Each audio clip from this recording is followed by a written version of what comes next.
Hello everyone, achieve your goals में आपका स्वागत है। आज के इस वीडियो में मैं आपके लिए लाई हूँ बाल विकास से रिलेटेड एक इम्पॉर्टेंट टॉपिक, अधिगम स्थानांतरण या प्रशिक्षण स्थानांतरण। इस टॉपिक पर एक प्रश्न जरूर आता है। आज के वीडियो में मैंने उन्हीं प्रश्नों को शामिल किया है जो अक्सर एग्जाम में पूछे जाते हैं। तो शुरू करते हैं आज का वीडियो। क्वेश्चन नंबर 1 है, एक परिस्थिति में सीखा गया कार्य जब दूसरी परिस्थिति में सहायता पहुंचाता है अथवा बाधा डालता है, इस प्रक्रिया को क्या कहते हैं? ऑप्शन है ए अधिगम, बी चिंतन, सी अधिगम का अंतरण और ऑप्शन डी तर्क। तो क्या है, जब एक परिस्थिति में किया गया कार्य दूसरी परिस्थिति में सहायता बाधा पहुंचाता है तो उसे हम कहते हैं अधिगम अंतरण।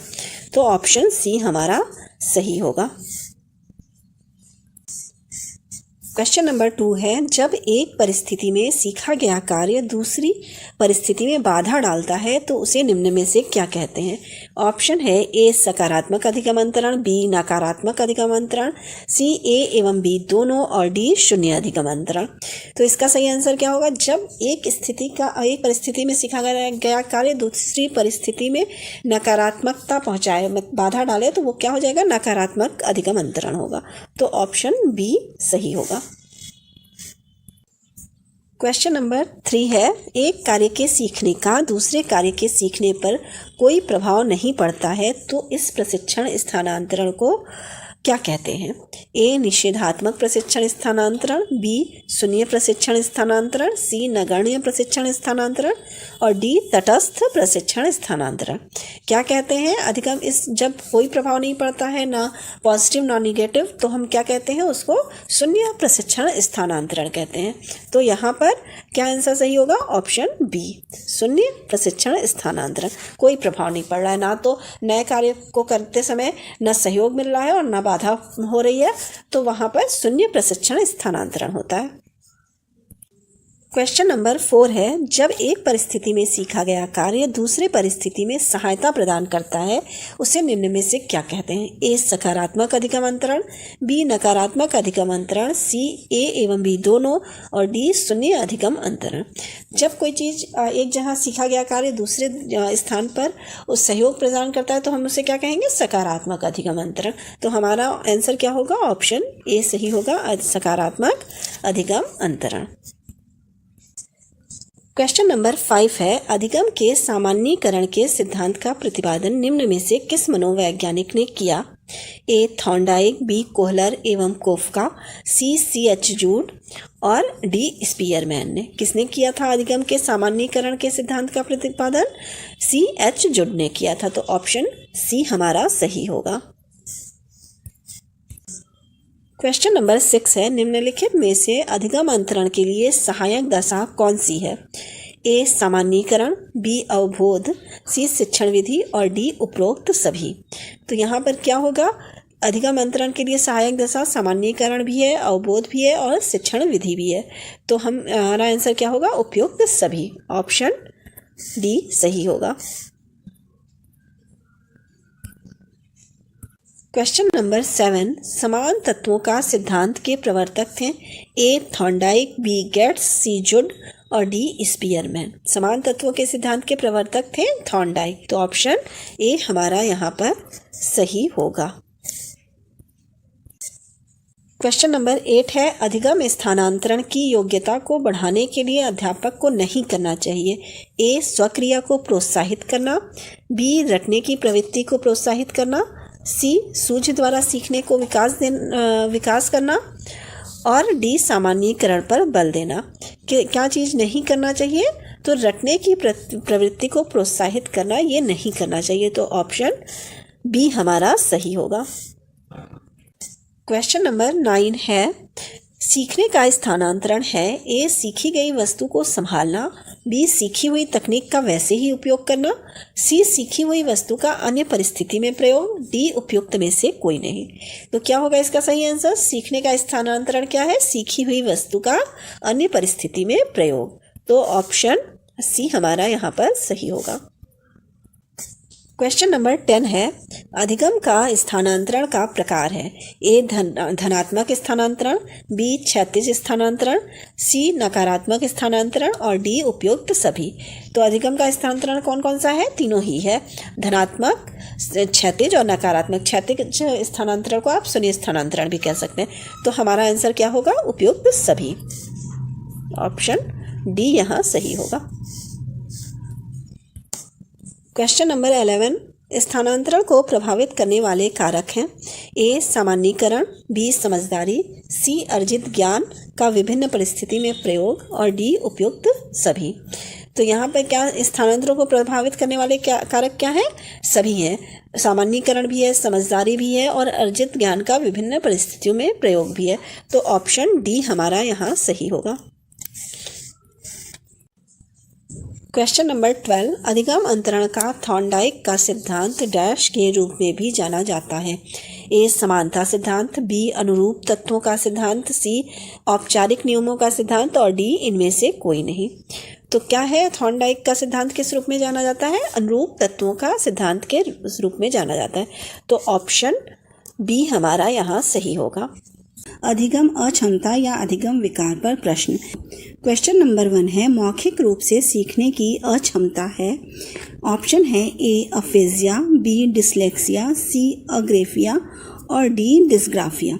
यहाँ पे जो है पूछा गया है मौखिक रूप से सीखने की अक्षमता। तो जो मौखिक रूप से सीखने की अक्षमता होती है, भाषा संबंधी समस्या होती है बोलने में, उसे कहते हैं अफेजिया। तो ऑप्शन ए जो है हमारा यहाँ पे सही होगा। क्वेश्चन नंबर 2 है, पढ़ने की अक्षमता है। Option A aphasia, B dyslexia, C dyspraxia और डी अप्रेक्सिया। क्या है पढ़ने की अक्षमता? जब कोई बच्चा ठीक ढंग से नहीं पढ़ पाता है, उसके वो पढ़ने में समस्या आती है, वो अक्षरों को, अल्फ़ाबेट को उल्टा पढ़ता है, जैसे डी को बी पढ़ता है। तो इस टाइप की जब समस्या होती है पढ़ने में तो उसे हम कहते हैं डिसलेक्सिया। तो ऑप्शन बी हमारा सही होगा। क्वेश्चन नंबर 3, गणित संबंधी समस्या को कहते हैं। Option A dysphagia, B asymbolia, C dyspraxia और डी डिस्कैल्कुलिया। गणित संबंधी समस्या जो होती है, कैलकुलेशन से संबंधित समस्या जो होती है, जोड़ने में, बच्चे को घटाने में, इस टाइप की समस्या जब आती है तो हम उसे कहते हैं डिस्कैल्कुलिया, कैलकुलेशन में समस्या। तो डिस्कैल्कुलिया हमारा आंसर होगा, ऑप्शन डी। क्वेश्चन नंबर 4 है, बोलने के दोष से संबंधित नहीं है। ए आवाज़ की समस्या, बी हकलाना व तुतलाना, सी अशुद्ध उच्चारण, डी तेज बोलने वाले। तो बोलने के दोष से संबंधित क्या नहीं है? तेज बोलने वाले। Option D. अगर कोई तेज बोलता है तो उसको बोलने का दोष नहीं कहा जाएगा। ऑप्शन डी सही होगा। क्वेश्चन नंबर 5, अधिगम निर्योग्यता है। ऑप्शन ए समुचित निवेश के साथ सुधार योग्य नहीं होती, बी एक स्थिर अवस्था है, सी एक चर अवस्था है और डी जरूरी नहीं है कि कार्य पद्धति की हानि करे। तो क्या है अधिगम निर्योग्यता? क्या है? एक चर अवस्था है। ऑप्शन सी यहाँ सही होगा। क्वेश्चन नंबर 6 है, विकृत लिखावट से संबंधित लिखने की योग्यता में कमी किसका एक लक्षण है? A dysgraphia, B dyspraxia, option C dyscalculia और ऑप्शन डी डिसलेक्सिया। क्या होता है जिसको लिखने में समस्या आती है उसे क्या कहते हैं? डिस्ग्राफिया। जब किसी को लिखने में समस्या आती है तो उसे हम कहते हैं डिस्ग्राफिया। तो ऑप्शन ए सही होगा। क्वेश्चन नंबर 7, एक बच्चा जो डैश से ग्रस्त है वह सा और वॉज न्यूक्लियर और अनक्लियर में अंतर नहीं कर सकता है। किस चीज़ से समस्याग्रस्त है? उसको कौन सा विकार है? ऑप्शन है ए शब्द जबलिंग विकार, बी डिसलेक्सिया और सी है डिस्मोर्फिया और डी है डिसलेक्सिया। क्या होता है? डिसलेक्सिया में ही ऐसी समस्या आती है कि बच्चा जो है पढ़ने संबंधी विकार क्या होता है? डिसलेक्सिया होता है। इसमें क्या होता है? बच्चा डी को बी पढ़ता है, बी को डी पढ़ता है, या सा लिखा है तो उसको SAW को WAS वॉज पढ़ता है, न्यूक्लियर को अनक्लियर पढ़ता है। तो ऐसी समस्या किस उसमें विकार में आती है? डिसलेक्सिया में। तो ऑप्शन डी हमारा सही होगा। क्वेश्चन नंबर 8, भाषा अवबोधन से संबद्ध विकार है। ए चलाघात, बी पठन वैकल्य, सी वाक संबद्ध रोग और डी भाषाघात। भाषाघात यहाँ लिखा है, कभी कभी अफेजिया भी लिखा रहेगा। तो अफेजिया में क्या होता है कि उस बच्चे को भाषा संबंधी समस्या आती है, भाषा सीखने में समस्या आती है, उसे बोलने में, उच्चारण करने में समस्या आती है किसी भाषा को। तो ये समस्या किस में आती है, भाषाघात या अफेजिया में। तो ऑप्शन डी यहाँ सही होगा। क्वेश्चन नंबर 9 है, एक शिक्षार्थी को संख्याओं और परिकलन में समस्या हो रही है, तो उसमें असमर्थता हो सकती है जिसका नाम है ए लेखन अक्षमता, बी गणित अक्षमता डिस्कैल्कुलिया, सी दृश्य स्थानिक संगठन में असमर्थता और डी है पठन अक्षमता डिसलेक्सिया। तो यहाँ पे क्वेश्चन है कि उसे किस में समस्या आ रही है, उसकी समस्या आ रही है संख्याओं के परिकलन में, मतलब उसे अंकगणित से संबंधित समस्या है। तो इसका सही आंसर क्या होगा, गणितीय अक्षमता या डिस्कैल्कुलिया। ऑप्शन बी यहाँ सही होगा। अगर लिखने में समस्या आती तो हम क्या आंसर होता, डिस्ग्राफिया। अगर बोलने में समस्या आती, पढ़ने में समस्या आती तो उसका आंसर होता डिसलेक्सिया। अगर भाषा को बोलने में समस्या आती तो उसका आंसर होता अफेजिया। क्वेश्चन नंबर 10 है, शारीरिक रूप से अक्षम बच्चों को सामान्यतः होता है ए डिस्कैल्कुलिया, बी डिसलेक्सिया, सी डिस्ग्राफिया और डी डिस्थीमिया। क्या होता है शारीरिक रूप से अक्षम बच्चों को सामान्यतः डिस्ग्राफिया होता है, क्योंकि अगर बच्चा जो अक्षम है वो लिखने में, अरे हाथ उसका अक्षम है तो वो क्या करेगा, वो लिखने में उसको सबसे ज़्यादा समस्या आएगी। तो इसलिए यहाँ पे इसका आंसर होगा dysgraphia. Option C. Question number 11 है, गतिक कौशलों में अधिगम निर्योग्यता कहलाती है A dysphasia, B dyspraxia, C dyscalculia, D dyslexia. गतिक कौशल जो होता है उसमें क्या होता है कि अगर बच्चे की तरफ बॉल फेंकी जाती है तो वो उसे पकड़ने के लिए हाथ सही जगह पर नहीं रख पाता है, तो इससे जो होता है गतिक कौशल कहते हैं। या लिखते समय उसका हाथ जो है वो सही से काम नहीं करता है, तो वो लिख नहीं पाता है, या कोई और काम है, साइकिल चला रहा है तो साइकिल चला नहीं पाता है। तो इस ढंग की जब भी समस्या आती है तो उसे हम कहते हैं डिस्प्रैक्सिया। तो यहाँ पर आंसर होगा ऑप्शन बी डिस्प्रैक्सिया। गतिक कौशल से संबंधित विकार जब होता है। क्वेश्चन नंबर 12 है, निम्नलिखित में से कौन सा विकासात्मक विकार का उदाहरण नहीं है।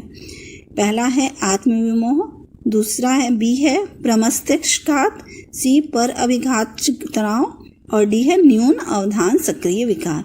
इसका सही आंसर क्या होगा, जो विकासात्मक विकार का उदाहरण नहीं है, इसमें क्या होगा सही आंसर पर अभिघात तनाव। तो ऑप्शन सी हमारा यहाँ पर सही हो जाएगा, सी सही हो जाएगा। अगर आपको मेरी ये वीडियो पसंद आई हो तो प्लीज़ लाइक और सब्सक्राइब करें। Thank you.